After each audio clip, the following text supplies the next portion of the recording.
আসসালামু আলাইকুম। অধ্যাপক ডক্টর মোহাম্মদ ইউনূস অঢেল অর্থ বিদেশে পাচার করেছেন এবং হাজার হাজার কোটি টাকার কর ফাঁকি দিয়েছেন। যখন কিনা তিনি নিজেই সরকার প্রধান, তখন এই মুহূর্তে যে অস্থির সময় বিরাজ করছে এবং গণমাধ্যমও নানানভাবে রোশন আলো পড়ছে, তখন এই সংক্রান্ত এমন একটি ভয়ঙ্কর রিপোর্ট বাংলাদেশ প্রতিদিন কেন প্রকাশ করলো, কী উদ্দেশ্যে প্রকাশ করলো, তা নিয়ে নানান ধরনের প্রশ্ন উঠতেই পারে। আর বাংলাদেশ প্রতিদিনও যেই গ্রুপের, বসুন্ধরা গ্রুপের, তাদের সম্বন্ধেও তো আমরা কম বেশি জানি। তবে যতই জানি না কেন, ডক্টর মোহাম্মদ ইউনূসের বিরুদ্ধে যে রিপোর্টটি প্রকাশিত হয়েছে, এটিকে আমরা একেবারে উড়িয়ে দিতে পারি না। তার বিরুদ্ধে এ ধরনের অভিযোগ দীর্ঘদিনের এবং এই সংক্রান্ত একাধিক মামলা তো দায়ের হয়েছে, যদিও সবগুলো থেকে তিনি অব্যাহতি পেয়েছেন।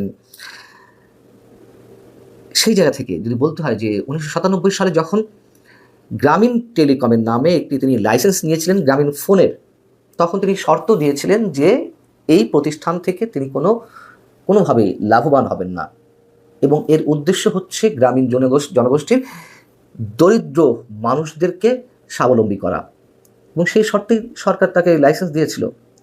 কিন্তু ডক্টর মোহাম্মদ ইউনূস কী করলেন?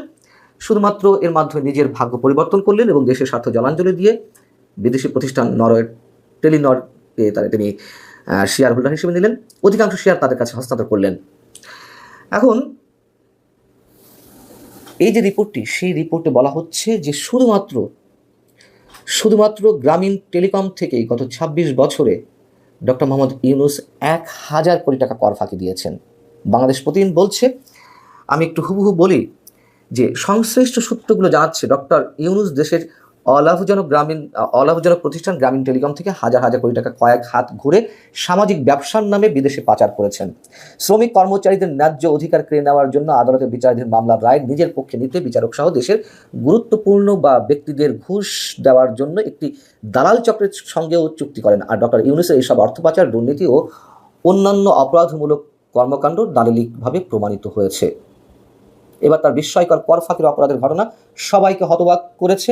কর ফাঁকির ব্যাপকতা, গভীরতা ও অপরাধের অভিনবতা বিবেচনায় এটি বাংলাদেশের ইতিহাসের সবচেয়ে বড় কর ফাঁকির ঘটনা হিসেবে চিহ্নিত হয়ে থাকবে। এবং যেটি জানা যাচ্ছে যে গ্রামীণ টেলিকম বর্তমানে গ্রামীণ ফোনের ৩৪.২০% শেয়ারের অংশীদার, যার মাধ্যমে গ্রামীণ টেলিকম প্রতি বছর গ্রামীণ ফোন থেকে ১,০০০ কোটি টাকার উপরে ডিভিডেন্ড পায়, লভ্যাংশ হিসেবে যেটি পেয়ে থাকে। এবং যেটি কোম্পানি আইন রয়েছে, সেই কোম্পানি আইনের ২৮ ধারায় বলা হচ্ছে যে এই ধরনের অলাভজনক কোম্পানির কোনো ধরনের শেয়ার মূলধন নেই, কোনো ব্যক্তি মালিকানা নেই, আইন অনুযায়ী এর কোনো ডিভিডেন্ড অন্য কোনো ব্যক্তি বা প্রতিষ্ঠানে হস্তান্তরের সুযোগ নেই। অথচ ডক্টর মোহাম্মদ ইউনূস প্রতি বছর গ্রামীণ টেলিকমের ১,০০০ কোটি টাকার উপরে ডিভিডেন্ড সম্পূর্ণ বেআইনিভাবে কয়েক হাত ঘুরিয়ে সামাজিক ব্যবসার নামে বিদেশে পাচার করে আত্মসাৎ করেছেন। কোম্পানি আইন ১৯৯৪-এর ২৮ এবং ২৯ ধারার বিধান উল্লেখ করে এখানে বলা হচ্ছে যে এই দুটি বিধান লঙ্ঘন করে গ্রামীণ ফোন লিমিটেড থেকে গ্রামীণ কল্যাণ, যেটি আরও একটি প্রতিষ্ঠান গ্রামীণ ব্যাংকের, সেই গ্রামীণ কল্যাণকে তারা লভ্যাংশ আয়ের ৪২.৬% বিতরণ করে আসছে, যদিও গ্রামীণ কল্যাণ গ্রামীণ ফোন লিমিটেডের শেয়ার হোল্ডার নয়। এটা তো সব গ্রামীণ ব্যাংকের অঙ্গ প্রতিষ্ঠান, এমনটাই বলা যেতে পারে। এবং আইন অনুযায়ী গ্রামীণ টেলিকমের সমগ্র লভ্যাংশ আয়কে এর আয় হিসেবে, মূল আয় হিসেবেই দেখাতে হবে, অন্য কারোর আয় হিসেবে দেখানোর কোনো সুযোগ নেই। সেই অনুযায়ী বাংলাদেশ প্রতিদিন বলছে যে সংশ্লিষ্ট আর্থিক বছরের জন্য প্রযোজ্য কর্পোরেট হারে কর দিতে হবে। কিন্তু তাদের নিরীক্ষিত হিসাব পর্যালোচনা করলে দেখা যায় তারা গ্রামীণ টেলিকম থেকে গ্রামীণ কল্যাণকে তাদের লভ্যাংশ আয়ের প্রায় অর্ধেক প্রদান করেছে শুধুমাত্র অগ্রিম আয়কর, অ্যাডভান্স ইনকাম ট্যাক্স AIT 10-20% হারে। অথচ আইন অনুযায়ী তাদের জন্য প্রযোজ্য কর্পোরেট করের হার 35% থেকে 37.5%। এই যে দুটির মধ্যে গ্যাপ, যে কর্পোরেট রেট এবং ডিভিডেন্ড ট্যাক্সের যে পার্থক্য, সেখান থেকে যে কর ফাঁকি প্রায় 20% বা 15%, যাই বলি না কেন আমরা, সেখান থেকেই এই কর ফাঁকির বিষয়টি সহজেই চোখে পড়ে। বাংলাদেশ প্রতিদিন বলছে যে গ্রামীণ টেলিকম শুরু থেকে যে কর ফাঁকি দিয়েছে সেগুলো যোগ করলে এর পরিমাণ দাঁড়ায় প্রায় ১,০০০ কোটি টাকা। এই কর ফাঁকির হিসাব শুধু গ্রামীণ টেলিকমের, ডক্টর ইউনূস নিয়ন্ত্রিত অন্যান্য কোম্পানি এবং যে প্রতিষ্ঠানগুলো রয়েছে এবং তার ব্যক্তিগত আয়করের ক্ষেত্রেও ব্যাপকভাবে কর ফাঁকির ঘটনা অনেকটা স্বাভাবিক নিয়মের মতোই বহু বছর ধরে ঘটছে। এখানে আরও বলা হচ্ছে যে ডক্টর ইউনূস নিয়ন্ত্রিত অন্যান্য প্রতিষ্ঠানগুলো কর ফাঁকির ঘটনাগুলো হিসাব করলে এর পরিমাণ দাঁড়াবে বিশাল অঙ্কের গ্রামীণ টেলিকমের ২৬ বছরের যে কার্যক্রম, সেই ২৬ বছরের কার্যক্রমের হিসাব ধরলে প্রায় ১,০০০ কোটি টাকার কর ফাঁকি দেওয়া হয়েছে।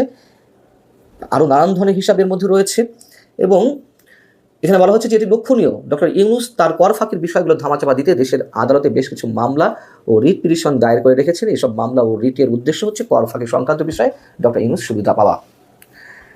এ কথা তো সত্য যে এর আগে আমি নিজেই মন্তব্য করেছি যে পৃথিবীর আর কোনো রাষ্ট্রপ্রধান বা সরকার প্রধানকে পাওয়া যাবে না ডক্টর ইউনূসের মতন, যিনি ক্ষমতায় এসে 10 মাসে যে পরিমাণ ব্যক্তিগত স্বার্থ সিদ্ধি করেছেন একেবারে নজিরবিহীন। এরকম হিসাব আমরা আগেও দিয়েছি। শুধু একটু মনে করিয়ে দিই, গ্রামীণ ফোনের ক্ষেত্রেই কিংবা গ্রামীণ ব্যাংক বা গ্রামীণ টেলিকমের ক্ষেত্রেই, যেমন গ্রামীণ কল্যাণের কাছে জাতীয় রাজস্ব বোর্ড NBR এর 666 কোটি টাকা পাওনা ছিল। সেটি